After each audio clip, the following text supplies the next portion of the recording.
feelings. Think about that. It's the determination to live by faith, meaning I know what I believe. I know where I'm going. I know what I want to achieve. I know where I want to be. I know what God has for me. I know what God promised. I know what my future is. I know what I see myself as. I know what it is right now, but I know where I want to go. And patience is the ability to stand by faith versus by your feelings. It's to respond to life with grace rather than to react with grief. How many times stuff happens in our life that just makes us sad? That just disappoints us and discourages us. It hurts our hearts. How many times stuff like that happens? But if you have patience, patience says, you know what? That didn't go the way I wanted it to go. I didn't like the way that felt. I didn't like how they talked to me. I didn't like how they did me like that. That wasn't cool. I didn't like that. But you know what? I still believe. Yeah. I still have faith. I still have hope. I still have determination. I still have my vision.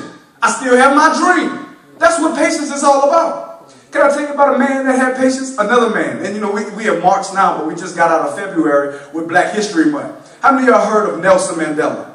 Yeah. Y'all heard of Nelson Mandela? Over there in Africa, Nelson Mandela. You heard of Nelson Mandela? Nelson Mandela was a guy there in Africa. And where he lived in Africa, you know, they had this thing called apartheid. Apartheid, what does it sound like? Apart. So in Africa, what they believe, you know, and Nelson Mandela, he just believed that apartheid was wrong. And he invested all of his life fighting against apartheid. Apartheid literally means apartness. It means separateness. And that's what they had in Africa. You know, in America, we had segregation. You know, and the Jim Crow laws and all of that kind of stuff, right? It's the same thing, but it was in Africa. All right? Now, watch this. Under apartheid, racists classified by law, they was classified into different groups, right? But they were separated, and non-white people were denied not just voting rights, but human rights. Yeah. Now, we cry, and we march, and we boycott in America because we wanted like voting rights and just different rights, but they were denied human rights. When you're born with human rights. So they wasn't just denied civil rights like we was denied civil rights in America. They were denied human rights. That's why Nelson Mandela didn't believe in that. He didn't agree with that. So he dedicated his life to fight against that. Along in the fight in 1963, as a result of him fighting against apartheid, fighting against the government, fighting against what he felt was wrong, in 1963, him and 10 other leaders were given a life sentence to prison. Yeah. A life sentence to prison. Not only that, but watch this. They were sent to a place over on Robbins Island that had horrible conditions for life. But guess what?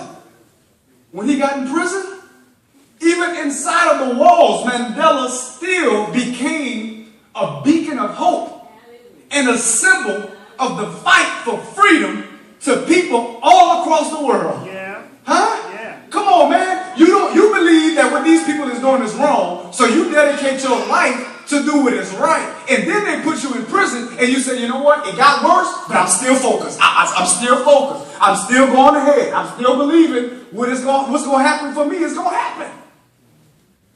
So finally, in 1990, Nelson Mandela, he was now 71 years old in 1990, he walked free. But the system of apartheid was still in place. He's 71. Just got out of jail. And they still have apartheid in place when he got out. And guess what? When he was released, he immediately took every opportunity to renew his fight against apartheid. He said, I ain't giving up. I ain't going to quit. I know it's going to change. I know it's going to happen. I know it's going to get better. I know it. I know it.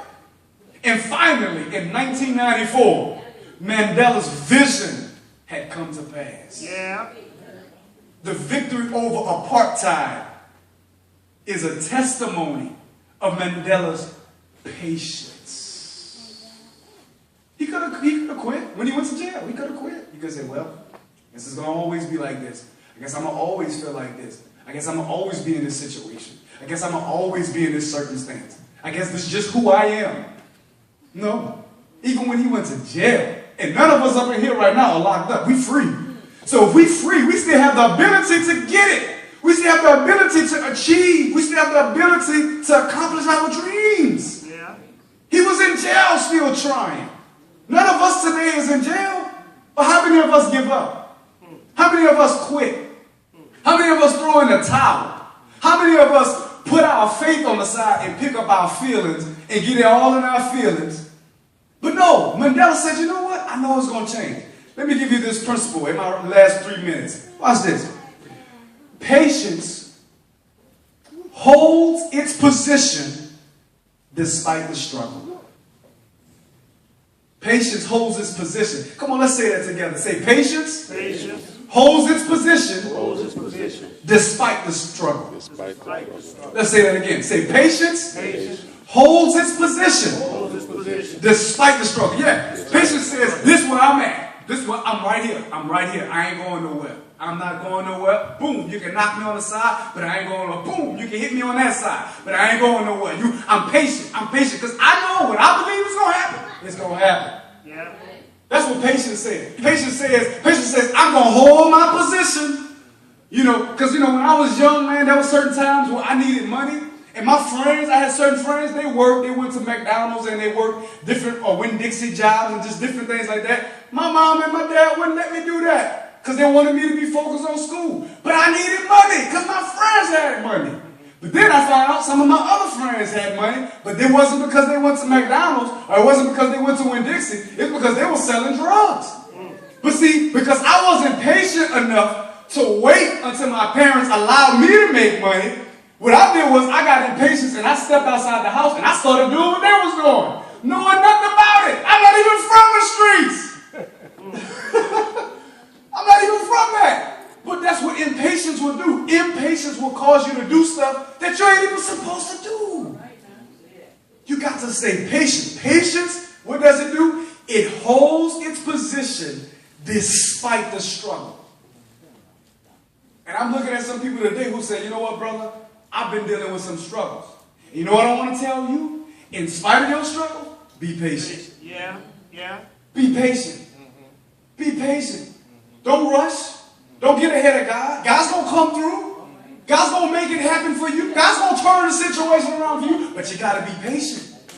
You got to be patient. It's going to get better, but you got to be patient. It's going to turn around, but you got to be patient. Your family's going to come back, but you've got to be patient. You got to be patient.